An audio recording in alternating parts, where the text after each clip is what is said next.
everyone. So yun mga langga, gagawa tayo ng ilagay daw ko ano ko daw sa sa oven. So magano ako ng talong.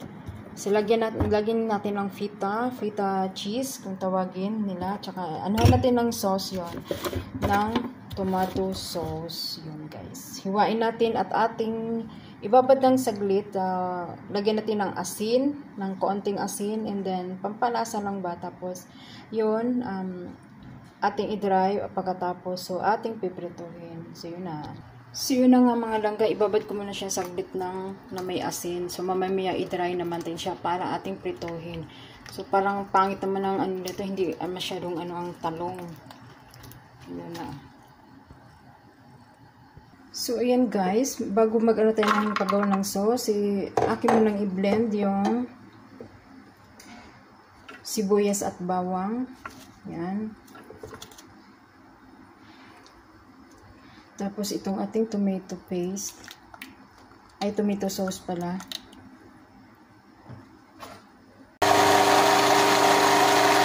So ayan, i-ano natin mamaya na. Prito natin ang ating talong.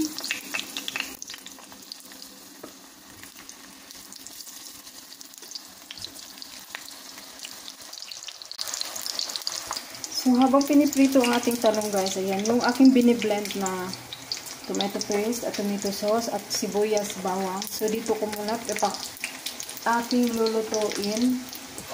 Lagyan ko siya ng mga pampalasa.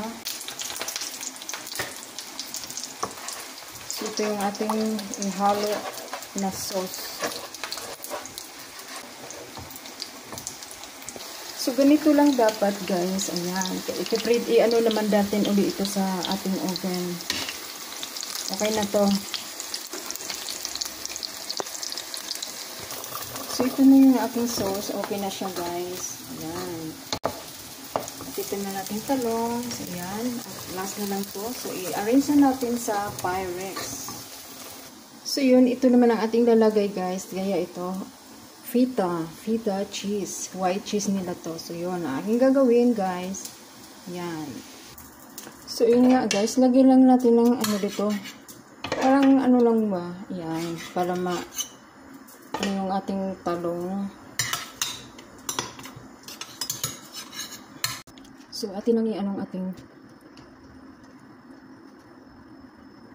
yun. Malaki.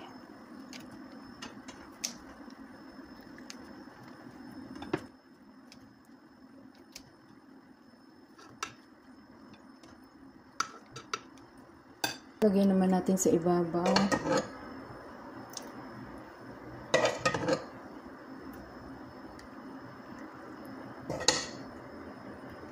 Cheese. Konting feta. Ayan. Nagigitata ng kamay ko. So, ganun pa din. So, kamayin ko na.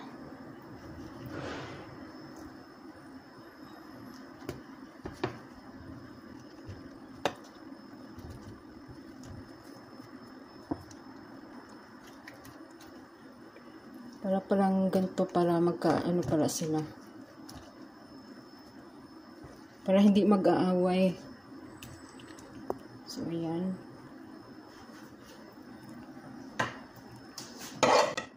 Another sauce.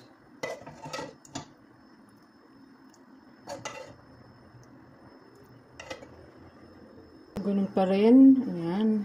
Same procedure.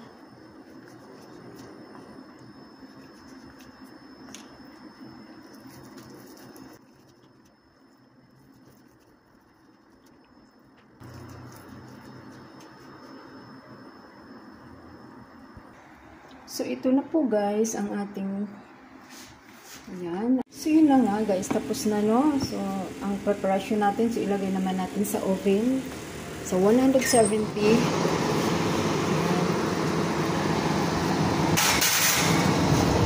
So, ilagay natin sa loob ng after 45 minutes, ayan. Check natin guys. Ayan. pwede na. May luto na siya, guys. Ito lang ating feta. Eggplant feta cheese. Ayan. So, thank you for watching and God bless.